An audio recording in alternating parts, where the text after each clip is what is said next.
All right, guys, how's it going? Welcome in here, Kurt Magoosh Sports. Huge day yesterday, obviously, with National Signing Day. Going to get back to pumping out videos. Going to try to do, as many videos as I can. Relentless attitude going forward. Um, Sorry, just, getting the voice ready. Travis Hunter. Travis Hunter from Sewanee, Georgia. He ends up going to Jackson State in Jackson, Mississippi with Deion Sanders. Wow, what a move. We've never seen one of the top recruits a go to a school like Jackson State, and I'm going to even tell you what conference Jackson State is. Jackson State's an HBCU in Mississippi, and it's part of the Southwestern Athletic Conference. So they did win the championship last year. They were undefeated, and they played Florida A&M. Tennessee State was a big game for Jackson State, and I wonder if they're going to even be playing, a Division I team. But it was embarrassing for Mike Norvell because Travis Hunter was the number one recruit. He was on all those overtime, documentaries on YouTube. He's built up his Instagram following. He was really a recruit that it's not like a lineman where, the lineman's not going to be on YouTube and the lineman is not going to be just pumping out overtime videos and making splashy plays. This guy was a kick returner, a wide receiver, a cornerback, elite ball skills. Of course, he's incredibly fast and athletic to be the number one recruit in the country. This is very interesting on so many levels, him going to Jackson State. There's a lot of layers to it. One is that Deion Sanders is there. So you have Deion Sanders, maybe one of the greatest cornerbacks ever to play, training Travis Hunter. Now for Hunter, he still has to play 3 years of college football before going to the National Football League. There's another component to this too. Well, one, I commend Travis Hunter for blazing his own trail, meaning not going to a Division I school. This will open up the doors for more FCS programs like North Dakota State, South Dakota State. This will open up the door in a lot of ways, even for the HBCU community. So I think it brings a great spotlight to Jackson State and even the opponents of Jackson State that he's going to end up going there. A part of it, obviously, let's talk about the part of it that is definitely important is that Barstool Sports is giving him $1.5 million. That amount might not be public, but Penn Gaming is also sponsoring him, and Deion Sanders has a documentary with Barstool Sports. So they have the backing of Barstool Sports, where some of these other schools in the SWAC, the Southwestern Athletic Conference, I probably got that wrong, but these other schools do not have the funding that Jackson State has. So the facilities are even going to be increased because Barstool and Dave Portnoy's worth $1 billion. It's really good for the college athlete, this whole pay-for-play thing. Quinn Ewers is going to make $5 to $8 million. He hasn't played a snap yet. So in a lot of instances, it's pay for play. In some instances, though, with 3-star guys with development, you still have to have really good coaching because these guys are still 18. So you still got to have a good weight program. You still got to call good plays. Alabama, the LSUs, the SEC schools with passionate fan bases, they shouldn't be going anywhere. Even Florida State, that has a passionate fan base, they still land a top 15 recruiting class.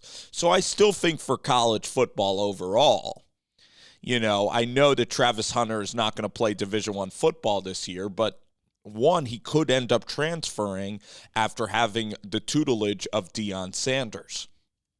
He did this move to be unique, and he also did this to learn from Deion Sanders.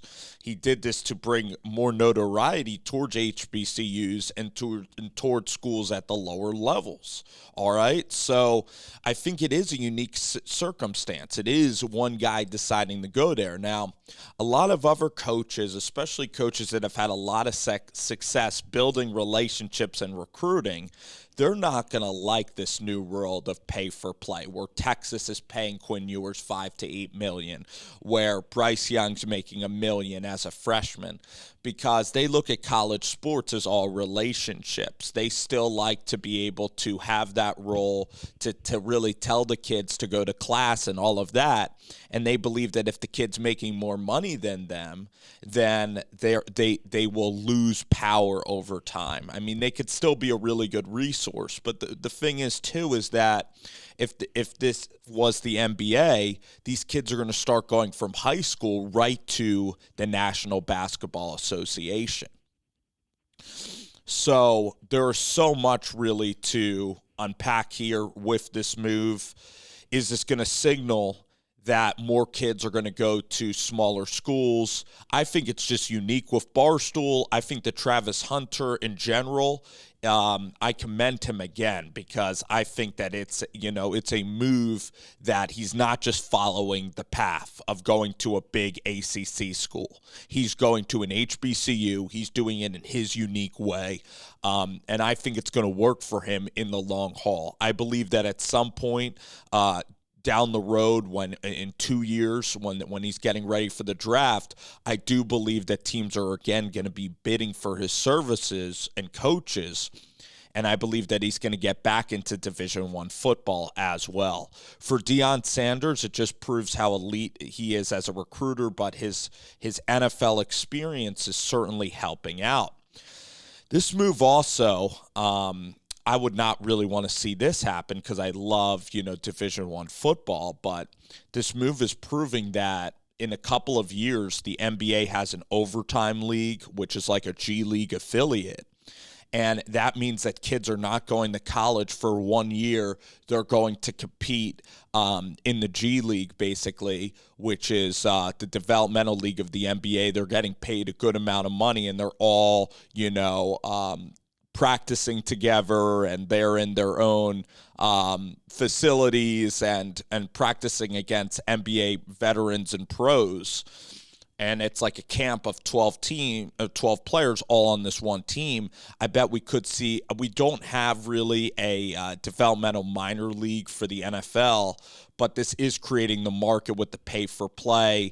We also saw guys like Jamar Chase opt out. Now, a lot of it's due to the virus and those concerns, but while doing that, it might have gave people an idea. And I don't want to see this happen, because I don't like opt-outs, really. I mean, listen, every kid can opt out, but I obviously want to see competitive football at the college level. I don't want to just see guys preparing for the draft, But Thibodeau ended up, opting out. Rashawn Slater. It doesn't hurt your draft status, and I understand football's a physical game, and you always have those Matt Barkley and Marcus Lattimore stories.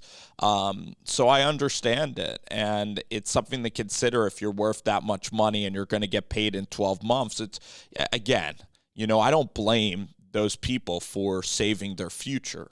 At the same time, I'm a huge college football fan. I even think I like college football even more than the NFL at this stage of my life. So all of this is definitely, a landscape that is changing in college sports. You did see Dabo and Ryan Day kind of allude to the NIL, and